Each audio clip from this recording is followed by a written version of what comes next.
नमस्कार, स्वागत है आप सभी के अपने YouTube channel Shri Krishna IAS में।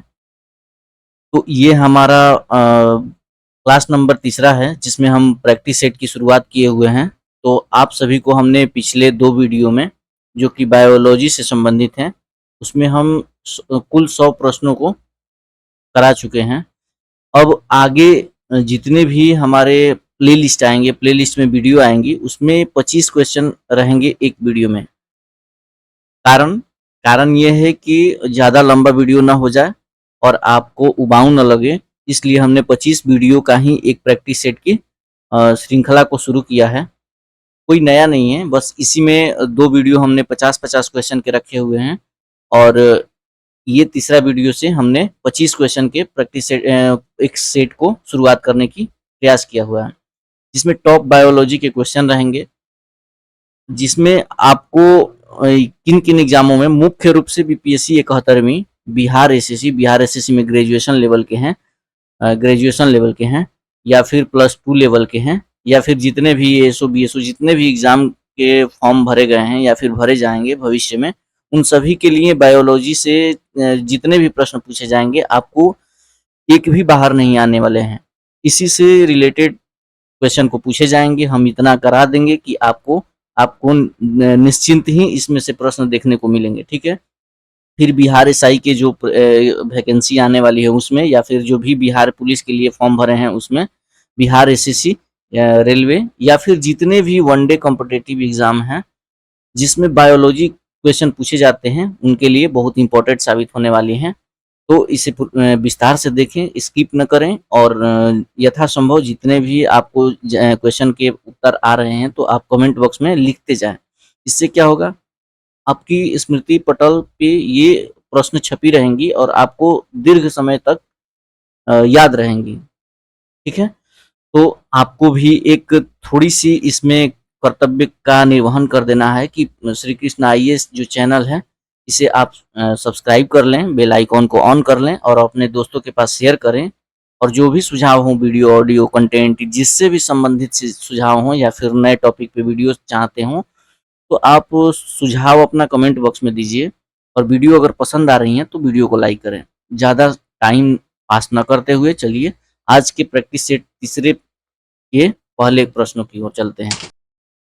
पहला प्रश्न है कि स्वपोषी जीवों की कार्बन और ऊर्जा आवश्यकताएं किस प्रक्रिया द्वारा पूरी होती हैं? सबसे पहले आपको जानना पड़ेगा कि स्वपोषी क्या है, ठीक है? तो स्वपोषी वैसे जीव को कहते हैं जो अपना भोजन स्वयं बनाएं, अपना भोजन स्वयं निर्माण करते हैं, उन्हें स्वपोषी कहते हैं। तो इन जीवों को जो अपना भोजन स्वयं निर्माण करते हैं, उनकी कार्बन और ऊर्जा की आवश्यकताएं किस प्रक्रिया द्वारा पूरी होती हैं? ऑप्शन ए है श्वसन, ऑप्शन बी है प्रकाश संश्लेषण, ऑप्शन सी है अपघटन और ऑप्शन डी है किण्वन। तो इसका सही जवाब आप कमेंट बॉक्स में देते रहिए जब तक हम और क्वेश्चन को समझा रहे हैं, तब तक आप कमेंट बॉक्स में अगर आपको आ रहा है तो उत्तर जरूर लिखें, ठीक है? तो इसका सही जवाब प्रकाश संश्लेषण होगा। प्रकाश संश्लेषण की वह प्रक्रिया है जिसमें भोजन अपना स्वयं निर्माण करते हैं। इसमें कार्बन और ऊर्जा की आवश्यकताएं इसी प्रक्रिया द्वारा पूरी करते हैं। कार्बन की आवश्यकताएं किससे द्वारा पूरी करते हैं? 6CO2 जो रहता है, इससे कार्बन मिल जाता है और ऊर्जा जो भी है, ऊर्जा की आवश्यकताएं जैसे मिनरल्स और मिनरल्स हो गए, वो सभी जड़ों से जाइलम द्वारा ऊपर चला जाता है पत्तियों में और वहाँ फोटोसिंथेसिस की प्रक्रिया में भाग लेने में सहायता करता है। ठीक है, अगला क्वेश्चन है कि निम्न में से किस विटामिन को हार्मोन कहा जाता है? ऑप्शन ए है विटामिन ए, ऑप्शन बी है विटामिन बी, ऑप्शन सी है विटामिन सी और ऑप्शन डी है विटामिन डी। तो किस विटामिन को हार्मोनल विटामिन भी कहा जाता है? तो इसका सही जवाब है ऑप्शन डी, विटामिन डी को हार्मोनल विटामिन भी कहा जाता है क्योंकि ये हार्मोन की तरह कार्य करता है। अगला क्वेश्चन है कि प्रकाश संश्लेषण के संबंध में निम्न कथनों पर विचार करें। कथन 1 है कि प्रकाश ऊर्जा द्वारा क्लोरोफिल का अवशोषण होता है। प्रकाश ऊर्जा का रासायनिक ऊर्जा में रूपांतरण होता है। कार्बन डाइऑक्साइड का कार्बोहाइड्रेट में ऑक्सीकरण होता है। इनमें से कितने कथन असत्य हैं? यहाँ जो लिखे हुए हैं सत्य और असत्य, इस पर बारीकी से नजर डालिएगा एग्जाम हॉल में भी, क्योंकि यहीं से प्रश्न गलती हो जाते हैं, ठीक है? तो कितने कथन असत्य हैं ये पूछ रहा है, तो इसमें 2 कथन असत्य हैं। सही कौन कौन सा है? प्रकाश ऊर्जा द्वारा जो क्लोरोफिल का अवशोषण, प्रकाश ऊर्जा का जो रासायनिक ऊर्जा में रूपांतरण है, ये सही जवाब है, ठीक है। बाकी दोनों कथन गलत हैं। अगला क्वेश्चन है कि रिक्त स्थानों को भरें 6CO2 प्लस 12H2O। ये एक प्रक्रिया है जो कि फोटोसिंथेसिस में होता है। ऊपर क्लोरोफिल रहता है और नीचे सनलाइट, ठीक है। इन प्रक्रिया में यहाँ उत्पाद क्या बनता है, तो ये आपको बताना है। Plus 6O2 plus 6H2O। Option A है 6C6H12O6, C12H22O11, C6H12O6 और C6H6O12। तो इसका सही जवाब ग्लूकोज बनता है, जो कि C6H12O6 होगा, ठीक है। ये फोटोसिंथेसिस की प्रक्रिया है जिसमें ऊपर क्लोरोफिल रहता है, यानी क्लोरोफिल की उपस्थिति में और सनलाइट की उपस्थिति में जब कार्बन डाइऑक्साइड के 6 अणु और जल के 12 अणु आपस में मिलते हैं तो यहाँ पे ग्लूकोज बनाते हैं और ऑक्सीजन को निकालते हैं और H2O निकलता है। ऑक्सीजन जो है ये बाई प्रोडक्ट होता है, जिसको हम श्वसन के रूप में मानव या फिर अन्य जीव जो श्वसन के रूप में ऑक्सीजन का यूज करते हैं, ये वही श्वसन है, ऑक्सीजन है, जो कि हमें प्रकाश संश्लेषण की प्रक्रिया द्वारा मिलता है, ठीक है। और ये H2O हैं जो पत्तियां होती हैं, पत्तियां वाष्पोत्सर्जन कर देती हैं अपने रंध्रों द्वारा, ठीक है। ध्यान रखिएगा कि ये 6O2 है जो यही हमें श्वसन के रूप में प्राप्त होता है। अगला क्वेश्चन है कि आहार नाल है। आहार नाल क्या है? ऑप्शन ए है मुंह से गुद्दा तक फैली एक लंबी नली। ऑप्शन बी है ग्रास नली से अपेंडिक्स तक फैली एक लंबी नली। ऑप्शन सी है गले से बड़ी आंत तक फैली एक लंबी नली। और ऑप्शन डी है इनमें से कोई नहीं। आपको बताना है कि आहार नाल क्या है। इसका सही जवाब है मुंह से गुद्दा तक, यानी गुद्दा किसका भाग है? बड़ी आंत के बाद का भाग है बड़ी आंत। मुंह जो है मुख गुहा से पहले का भाग है, ठीक है। तो मुंह से गुद्दा तक फैली एक लंबी नली है आहार नाल। अगला क्वेश्चन है कि जठर ग्रंथियां कहाँ पाई जाती हैं? ऑप्शन ए है यकृत की दीवार में। ऑप्शन बी है पेट की दीवार में। ऑप्शन सी है छोटी आंत की दीवार में। या फिर ऑप्शन डी है इनमें से कोई नहीं। तो जठर ग्रंथियां जो हैं कहाँ पाई जाती हैं ये आपको बताना है। इसका सही जवाब होगा पेट की दीवार में, यानी अमाशय में। अमाशय की दीवार में जठर ग्रंथियां पाई जाती हैं। यहाँ से जठर रस निकलता है, जठर रस जो कि भोजन के पाचन में सहयोग करता है। कौन कौन से एक आपके लिए प्रश्न है कि जठर रस में कौन कौन शामिल है, ये आपको कमेंट बॉक्स में बताना है कि जठर रस में कौन कौन से रस शामिल हैं।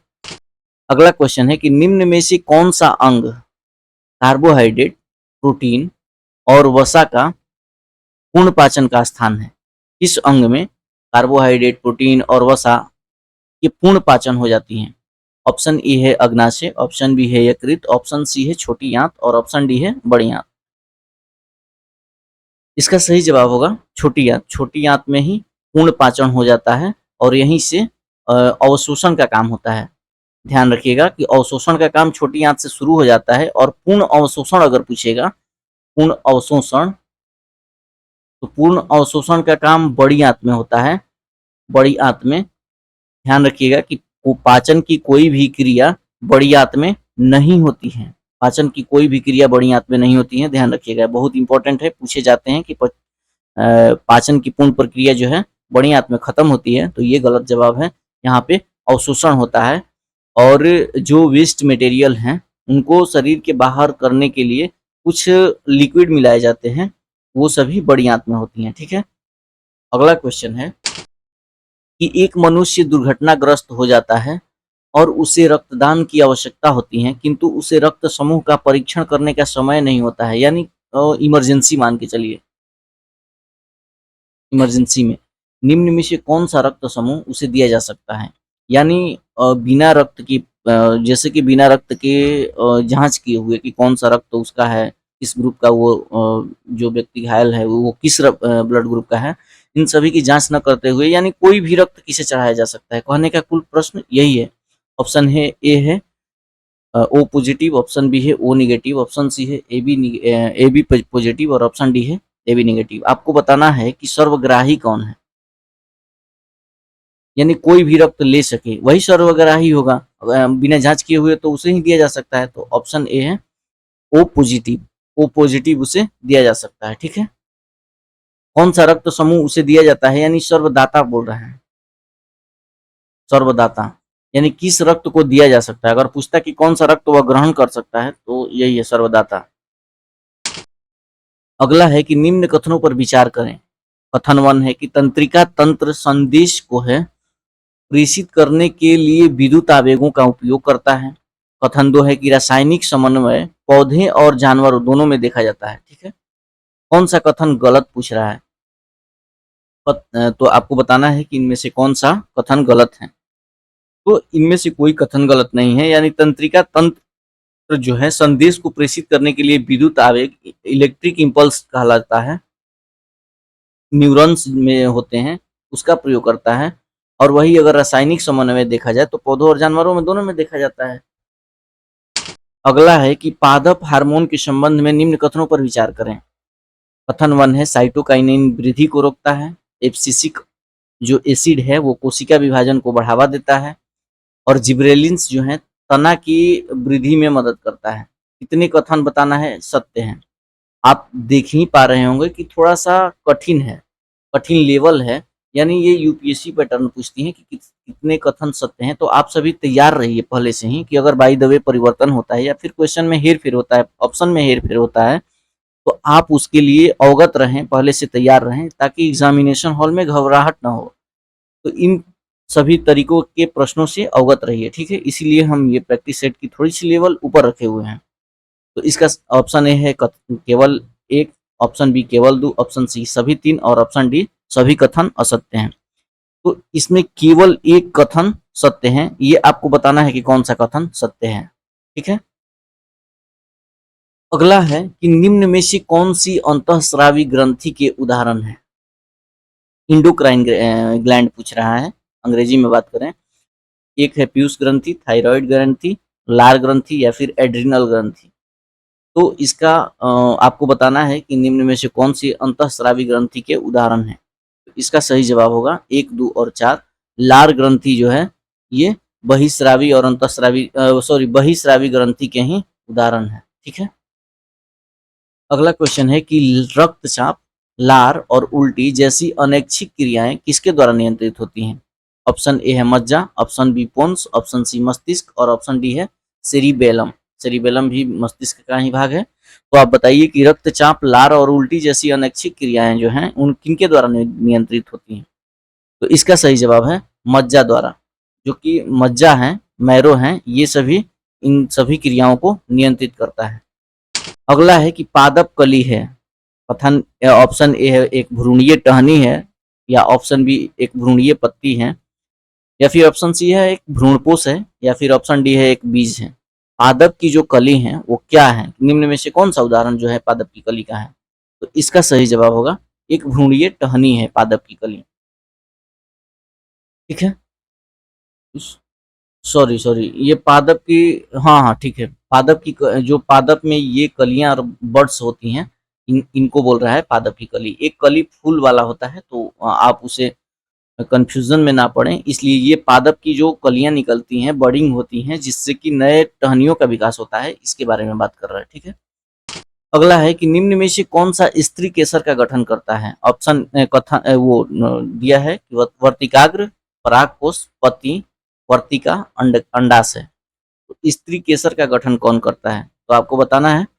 तो इसका सही जवाब होगा 1, 4 और 5, वर्तिकाग्र, वर्तिका और अंडाशय, ये सभी मिलकर स्त्री केसर यानी मादा जनन अंग। इसमें पादप में मादा जनन अंग, पादप में मादा जनन अंग के ये सभी भाग हैं, वर्तिकाग्र, वर्तिका और फिर अंडाशय। अगला क्वेश्चन है कि निम्न में से कौन मानव मादा जनन प्रणाली का हिस्सा है। ऑप्शन ये है, कथन है कि गर्भाशय ग्रीवा, शुक्राणु वाहिका, मूत्र मार्ग, अंडवाहिनी या फिर प्रोस्टेट ग्रंथि। तो मादा प्रजनन प्रणाली का अगर बात कर रहा है तो इसका सही जवाब 1 और 4 होगा, यानी गर्भाशय का ग्रीवा और अंडवाहिनी होगा, शुक्राणु वाहिका जो कि पुरुषों में पाए जाते हैं, मूत्र मार्ग भी पुरुषों में पाए जाते हैं, और प्रोस्टेट ग्रंथि भी पाए जाते हैं। ठीक है, अगला क्वेश्चन है कि भ्रूण पाया जाता है। ऑप्शन ए है पुष्प में, ऑप्शन बी है पत्तियों में, और ऑप्शन सी बीज में, और ऑप्शन डी कलियों में।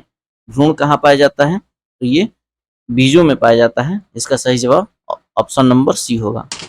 अगला क्वेश्चन है कि कौन से विशेष ऊतक भ्रूण को मां के रक्त से पोषण प्रदान करने में मदद करते हैं? कौन सा ऊतक है जो कि भ्रूण को मां के रक्त से पोषण प्रदान करने में मदद करते हैं? ऑप्शन ए है प्लेसेंटा, ऑप्शन बी है गर्भाशय ग्रीवा, ऑप्शन सी है फैलोपियन ट्यूब और ऑप्शन डी है गर्भाशय।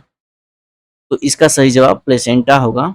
ये गलत है, प्लेसेंटा होगा, क्योंकि इसी समय प्लेसेंटा के माध्यम से ही बच्चा जीवित रहता है और माँ के रक्त से भोजन प्राप्त करता रहता है। इसको सुधार लीजिएगा, जो कि प्लेसेंटा होगा। ठीक है। अगला है कि पुरुषों का जीन घटक है, कौन कौन सा जीन घटक पुरुषों में का पहचान है? ऑप्शन ए है XX, ऑप्शन बी है XY, ऑप्शन सी है X, ऑप्शन डी है Y। तो पुरुषों का जीन घटक XY होगा, ऑप्शन नंबर बी। ठीक है। अगला क्वेश्चन है कि निम्न में से कौन सा मानव के उत्सर्जन तंत्र का यानी एक्सक्रेटरी सिस्टम का हिस्सा है? एक है एक जोड़ी गुर्दे, मूत्रवाहिनी की एक जोड़ी, मूत्राशय या फिर मूत्रमार्ग। तो इसका सही जवाब इनमें से सभी होगा, उत्सर्जन तंत्र का हिस्सा है, option number D. Next question है कि निम्न में से कौन सी सही सुमेलित नहीं है? ठीक है, कौन कौन सुमेलित नहीं है ये पूछा है। प्रकाश संश्लेषण के लिए आवश्यक वर्णी लवक, खाद्य पदार्थ का संचयन करते हैं अवर्णी लवक, पादपों में रंग के लिए उत्तरदायी हरित लवक है। अगर आपको सहूलियत के लिए देखा जाए तो ये वर्णी लवक जो है ल्यूकोप्लास्ट को कहा जाता है, अवर्णी लवक को क्रोमोप्लास्ट कहा जाता है। सॉरी, वर्णी लवक जो है क्रोमोप्लास्ट को कहा जाता है, ये ल्यूकोप्लास्ट को कहा जाता है और ये क्लोरोप्लास्ट को कहा जाता है। ठीक है, आपको बताना है कौन सा सही इसमें है, सुमेलित नहीं है। तो 1 और 3 सुमेलित नहीं है। प्रकाश संश्लेषण के लिए क्लोरोप्लास्ट होता है। क्लोरोप्लास्ट कहने का अर्थ हुआ हरित लवक, और पादपों में रंग के लिए उत्तरदायी जो है वर्णी लवक होता है, जिसे क्रोमोप्लास्ट कहा जाता है। ठीक है, और अवर्णी लवक जो है वो खाद्य पदार्थ और पोषण पदार्थों का संचयन करते हैं।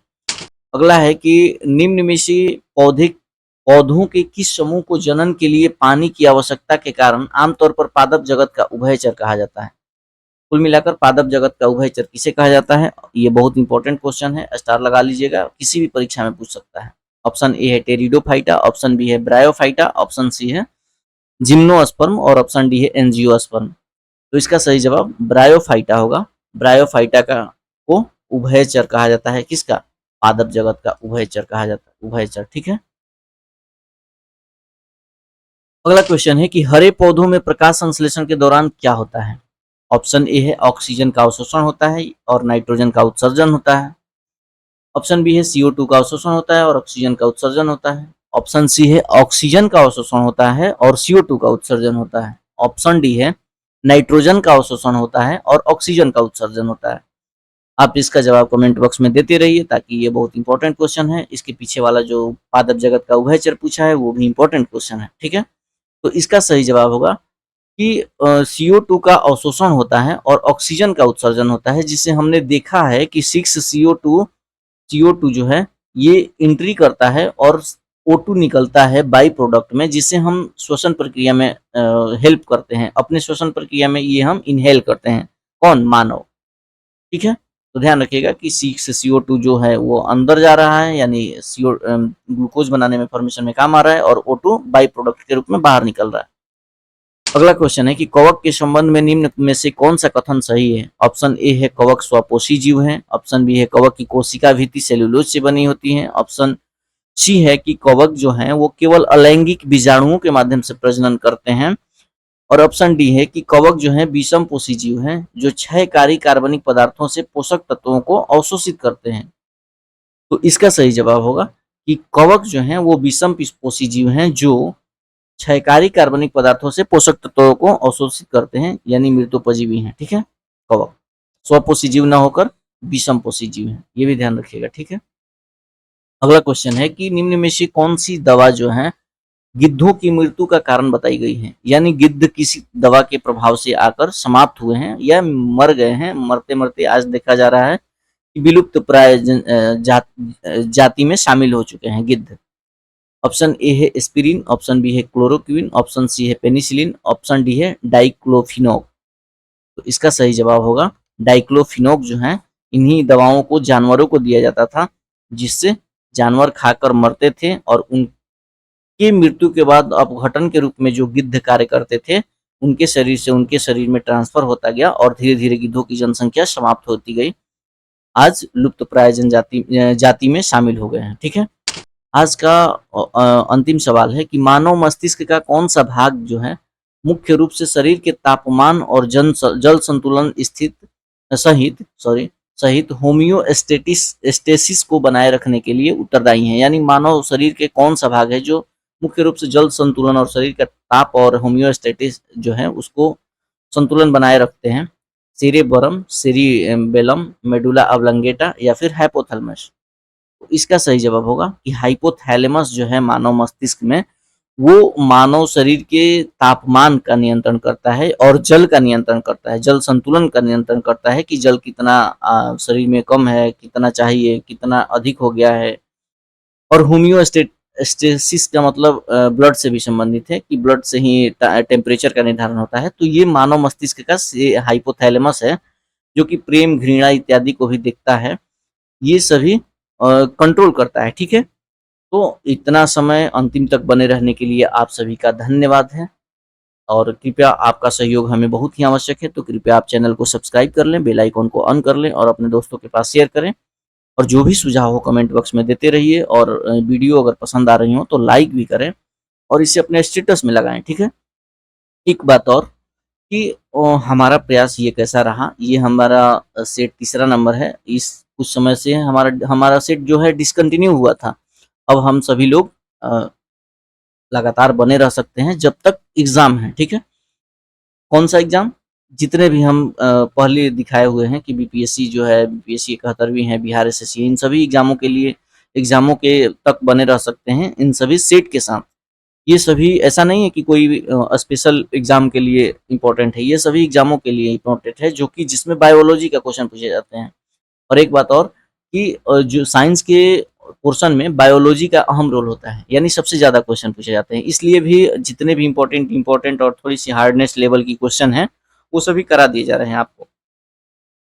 इसमें स्टेटमेंट बेस हम ला रहे हैं ताकि आपको कठिनाई ना हो और एक क्वेश्चन से ज़्यादा क्वेश्चन को समझ पाएँ। ठीक है? और हमारा ये कोई रीज़न नहीं है कि आपसे वैसा क्वेश्चन पूछे जो आपसे बने ही नहीं। आपकी ज्ञान की हम लेवल ना जाँच कर रहे हैं, लेवल जाँच नहीं कर रहे हैं, हम आपके लेवल को बढ़ा रहे हैं। ठीक है? बस आज के लिए इतना ही कि निरंतर सपोर्ट करते रहिए।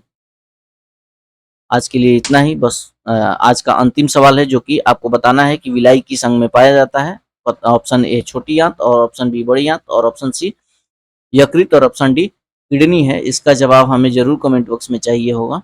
आपको देना पड़ेगा। ठीक है? इसका जवाब, ताकि आप इन्हांस कर सकें अपने मेमोरी को।